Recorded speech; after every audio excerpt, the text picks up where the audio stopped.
Oh my god, I'm nervous. What is up, guys? This is God. Welcome to the sneak peek for the next upcoming raid patch 10.55. Let's just check it out, man, and see what they got cooking. I'm hearing the grapevine. Quality of life improvements. Oh, let's see, man. Hey everyone, it's time for another sneak peek video where we're taking a look at what's coming in update 10.55. Great, just precautionary sip of coffee. There's lots to unpack here, so sit back, enjoy, and let's get into it. I'm trying to enjoy, but I'm nervous, dude. I want it to be good so bad, man. Quality of life. Quality of life. Okay. Are several expansions to Siege. Oh, wow. Your clan fortresses are getting major upgrades with additional building levels, more garrison slots, and a brand new defensive mechanic called traps. Oh my god. Okay, well, I'm eating my words right now. Just a few days ago, man, I put up a video talking about like the state of raid and new features that were added to the game. I was convinced they were just never going to add anything new to Siege ever again. This is new. New building upgrades, stuff like that. Traps, let's see what they're cooking with this. If you're a new player and you're wondering what Siege even is, go check out the dedicated Siege videos. We'll put the links on screen for you. Now, back to the specifics. All upgradable buildings in your clan fortress can now reach level 6 with expanded garrison slots to house more defense teams. Quick important note though, upgrading buildings from levels 4 to 6 will cost more, as will repairs for these structures. However, there's good news too. More slots mean more florins for fighting through buildings. You'll earn more mana orbs when you successfully protect your stronghold and mana shrines that are level 4 or higher. Cool. Same goes for attacking. You'll get opportunities to earn more mana orbs for rebattling enemy teams and higher level shrines you've captured. Okay, I mean, this is a lot of stuff. I'm just going to pause right here and say that additional building levels is fine. It's okay. It's better for like bigger clans with more like developed accounts. In those clans where you've just got a bigger champion roster and you can actually afford. What this actually does, it makes it so that any champion in your roster with increased speed in all battles becomes more valuable now. If you've only got one or two of those champions in your roster currently, then that should be your aura lead in your siege teams. Well, now you're going to be able to assign a few more siege teams across the entire siege map with just more building levels and more defense slots available. And so, yeah, it just power spikes those speed aura champions kind of all over again. Since there are more teams, how do the traps work? How do the traps work? Major addition coming to Siege is okay, traps. Here we go, actually. Players can install them using florins and mana orbs, but let's find out why you're going to want them first. Traps work in different ways, from concealing a single champion on the defense team to applying irresistible debuffs or even punishing attackers. Wow, okay. Look at this, man. Decrease the duration of all buffs on an enemy team by 2 turns the first time they attack in a battle. Oh my god. That's really tight. That's really cool, man. Oh, that throws a huge spanner in the works, man, for like almost every like go first style team. To attempt to place buffs on their first turn. They can turn the tide of battle and make a real difference to your defense. This is cool. I like this. Traps can only be placed in magic and defense towers, and only if those towers are fully operational. So you can't place traps in your garrison defense teams, just the magic and defense towers. All right, man. No repairs outstanding. I wonder if the attacking team trying to attack like a defense tower, for example, did they get a heads up that there's a trap involved? Or is it like completely hidden and you have no idea if the enemy team has spent like the florins to place a trap in the defense tower? You know what I'm saying? Or are they completely blind and they have no idea what to expect at all? At the start of a new siege, each eligible building receives up to 3 randomized trap options. Okay. The total number of traps a clan can deploy depends on the level of the clan's stronghold, ranging from 2 traps up to a maximum of 18. Okay. Did I read that right, man? Each eligible building receives up to 3 randomized trap options. Okay. I just want to make sure that I called that correctly. Let me skip ahead again. A stronghold. Choose a trap, but it can only be applied to their defense team, and they're limited to 1 trap per siege. Each tower can only have a maximum of 2 traps installed. Once a siege begins, active traps will become visible as soon as the attacking team uncovers the garrison slots where those traps were placed. However, here's a tip for you. So the attacking team does actually get a heads up that there is a trap in a building. Okay, so that actually answers my question. Let's continue. Here's a tip for you. Only the first attackers who engages a defense team equipped with the trap will suffer the negative consequences. If they win anyway, great news. However, if things are looking bleak, your clan could always nominate someone to intentionally trigger the trap before sending someone more powerful in to safely clear out the defense team lying in wait. Oh my god, dude. That's just the job of like anybody who's in a clan where you're a little bit behind everybody else. Everybody else is clearing Nightmare Hydra and Ultra Nightmare Clan boss, and you're still stuck on Brutal and blah. And like you're just a little bit far behind everybody else. You're just the sacrificial lamb to just, all right, man, just send in Billy. You know, he'll go and step on like that pressure pad over there, get eviscerated by 1,000 poison darts, and then we'll come in and take care of the defense team. Go, Billy. Go do your job, you know. I love it. But what if a clanmate sets up a trap, fumbles it, and then can't log back in to fix things before the prep phase ends? No worries. We've got you Clan leader can remove it, maybe? One of the quality of life improvements coming out with 10.55 will enable clan leaders to remove any misplaced traps or defense teams during the prep phase. If this happens, affected players will get their resources back, and they'll get a notification on the Clan Fortress page. Oh, and there are no restrictions for affected players either. They can immediately set new traps or assign champions to defense teams like nothing happened. And lastly for Siege, we're introducing 2 new Siege tiers. Oh, okay. The gold tiers will work a bit differently. Once your clan accumulates enough Siege points, you'll enter Tier 7 automatically. To get into Tier 8, your clan must win the next siege using at least 30 attack scrolls.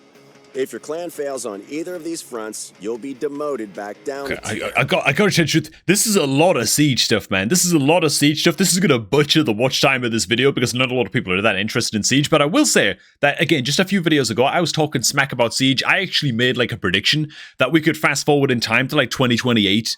Like 3 years in the future, and Siege would be absolutely unchanged. And now a few days later, they're launching this. Yeah, I'm just gonna have to sit here and just eat that one. You know what I'm saying? Fair play, PLARIUM. Okay, they're still focusing on adding new things to the Siege. I was being overly pessimistic. I'll hold my hands up on that front. Okay. You'll still earn Siege points, so ensuring you have the required amount to bounce right back into Tier 7 is as easy as winning a Siege. You'll want to put the effort in.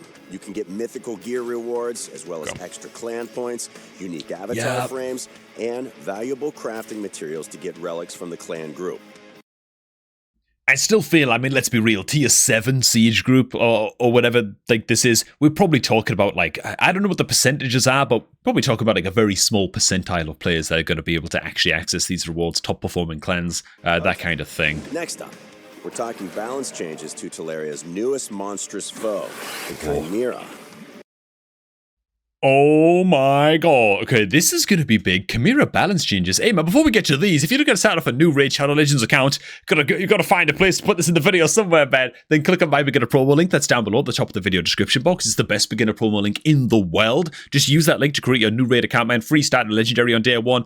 3 free epic champions as you level up your account. And get your hands on Thorlin Foulbeard on day 1 of your new account as well by inputting beginner promo code Demon Slayer on day 1 of that new account. For the greatest start imaginable. Chimera, hit me, PLARIUM. Breakdown will be available in the release notes, so we'll keep it brief here. First up, the Ram form is getting a nerf. It'll now reflect less damage while under fear debuffs, and if it's under a true fear, that's good. It won't reflect any damage at all. That's not everything. Good. The Lockhorn's passive will now only increase the Chimera's turn meter by 25% instead of 50% when a skill fails to activate thanks to a fear debuff. Oh, cool. And we're having the dual HP bar for good measure. Okay. Nice, good, great, tight. To me, it feels like the Ram form it feels very, very oppressive. Like, even when you've built the team with trophies and stuff, it feels like the fears fall off of it so bloody quick. Because even if, like, one of the fears or trophies activates, it, like, misses a turn or whatever, or, like, can't use a skill or whatever, its 10 meter boost is so obnoxious that it just gets another 10 again within seconds. Ram form was really, really painful, so this is nice to see. Don't get comfortable. The Ram form's accuracy is getting a buff, meaning your champions will find it harder to resist debuffs. While the Ram form may be getting more tame, the Lion form is going in the other direction. We're increasing its base attack and they're buffing Lion, dude. Guaranteed AoE attack with its Shred Reality skill. Plus, the second hit from Atomizing Roar will now ignore defense. Make way for the Apex Predator. It's not. Alright, dude. Alright, man. I'm actually fine with that. Increased attack, bit of ignore defense stuff on the line. I think it's fine. It feels like the Lion's undertuned. It feels almost impossible to die against the Lion. Even on my free-to-play account, just got like a decent AoE hero on the team. You're fine. You're fine. The lion's not going to do anything. It's more of a kitten than anything, you know. So some buffs to lion, I think, is totally reasonable. Itself getting a tweak. We're also adjusting several trials to make them a little easier for you to complete. Lastly, let's dive into a slew of quality of life improvements we've got coming with update 10.55. Oh my god, they're in the tavern. Plarium, don't tease me like this, man. Don't talk about quality of life improvements. Take us to the tavern and then let us down. What do we got, man? Champions in the vault will be available as food for the instant rank up feature in the tavern. Oh, finally, dude. How was this not here on release? Well played. Okay, good. This was something, again, I complained about very, very recently in that big rant video that I did, that for some reason, Reserve Vault champions in specific, like the Reserve Vault we're talking here, champions are not available for like the auto rank up feature. Just made no sense at all. Good to see. Good to see. We're also introducing a new commission option in the Faction Guardians tab. You'll be able to commission champions that are assigned to a Faction Guardian chamber, and that'll permanently grant you that chamber. Whoa. Let me read that. What exactly does that say? Are you sure you want to commission these Faction Guardians? Warning, commissioning these Faction Guardians will mean you cannot use them for anything else. Oh my god. Wait a minute, hang on, is this what I think it is? Permanently grant you that chamber's bonus. Those champions will be entirely removed as they would be when sacrificed for a rank up. Oh my god! So you spend them like you would spend a chicken, except, so like they disappear from your roster completely. Dude! That's really good! For like a bunch of Faction Guardians that you have no intention in using anywhere else in the game. Bro, look at my vault. Oh, look at all of these bloody epic Faction Guardians, dude. Oh my god, I scroll all the way on down as well. There's a bunch of rare Faction Guardians down here also. Just tons of them. I'm going to free up like 280 spaces in my Reserve Vault on account of this update, man. That's really, really nice. So we just get to commission all of these guys and free up all of that Reserve Vault space. That's really, really tight. Oh, Plarium, you're restoring hope. But this is good. It's a great way to clear out some clutter from your collection. Next up, we're introducing the option to refresh certain advanced quests if you don't like the look of them. You'll only get one refresh per day, but it can make the difference between completing them all or not. Speaking of quests, we're also simplifying one of the... I'd much rather that they just removed certain advanced quests. I feel like the like having the Chimera key, like use one Chimera key or use one Hydra key as an advanced quest. That's gnarly. That's not cool. That's not good. Like Chimera and Hydra are weekly game modes. It doesn't make any sense to attach them and force players to change their plans for the day inside of Raid Shadow Legends to just, I've got to drop everything I'm doing now and make sure that I have 40 minutes tonight to tweak and fine-tune my Hydra team. Some people have to manual their Hydra teams. Forcing people to do that at a whim randomly on an advanced quest is not good, and I feel like that quest, tight. If you could refresh that quest like every time, that'd be great. I feel like those shouldn't be advanced quests in the first place. Those should be weekly quests. Keep them as quests, right? Make them weekly quests. That's a much, much superior fix. This is like a halfway fix. Better than nothing. Okay, man. Speaking of quests, we're also simplifying one of the clan quests. Instead of surviving 100 turns against the Hydra, you'll now only need to hold the line for 100. Whew. And finally, we're updating the battle info for all clan bosses. The chest rewards tab will now clearly indicate if the damage you've dealt is sufficient to claim one of the chests. We're almost done here. Before we wrap things up, let's take a peek at some of the awesome new champions coming with 10.55. There's Titus, man. There's Titus. Themed Banner Lord who belongs to Androck the Glorious's famed Knights of the Wild, and several other mighty champions to join along with him. Oh my god, dude, look at these Neds, dude! What is it? This is like some old world Warhammer Lizardmen action going on here. I'm not sure what's going on with the Skinwalker. It just looks crazy. Just Yaga on steroids, basically. The Dwarf looks tight. Got some Chaos Dwarf action going here as well. Ooh, very like Warhammer themed, a lot of these. Some like Wait a minute. No, Plarium couldn't possibly do like a Warhammer crossover event. Oh my god, dude, my bank account is my bank account is sweating right now if that were to happen. I have no idea if it is. I'm just saying these champions are very reminiscent of like beast men in Warhammer, lizard men in Warhammer, and chaos dwarfs in Warhammer Old World. You know, just say it, man. That's everything for today. Very very cool. Hit that thumbs up button if you enjoyed this sneak peek. Hey everyone. You know what? I did enjoy this sneak peek greatly. I'm gonna go ahead and hit like on this one, dude. Oh my god, dude, tight. It's been good quality of life changes, man. We've ragged a hell of a lot, and not just me, but a lot of other content creators as well. It feels like there was a huge wave around the same time with all of the events going on. There was so much to do in the game. Everybody's all stressing out. It was like, it all just led to this huge explosion of outrage from the community. Like, we're just going to complain about everything because we're mad, and the weather's too hot, and everyone's frustrated, and everyone made these rage videos, you know? So, seeing these quality of life changes rolling on in, don't get me wrong, there's still a lot of things, a lot of moles that Plarium need to whack, so to speak. We'll go with that metaphor, you know, playing whack-a-mole with these quality of life changes and fixes, but this is some good stuff.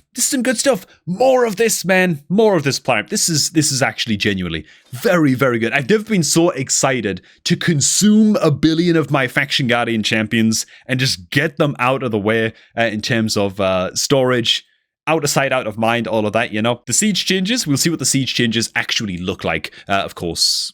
In practice, anything that's PvP related, I think you've actually got to get hands-on with it before you can really make your mind up as to how it feels. But there you go, man. That's some pretty saucy changes. Let me know what you guys think down below. And of course, if you're looking to start up a new Raid Shadow Legends account, man, make sure to go ahead and use the beginner promo link that's down below at the top of the video description box for the best start possible on that new Raid account. Just click on that link, use it to make a new account, and you're good to go.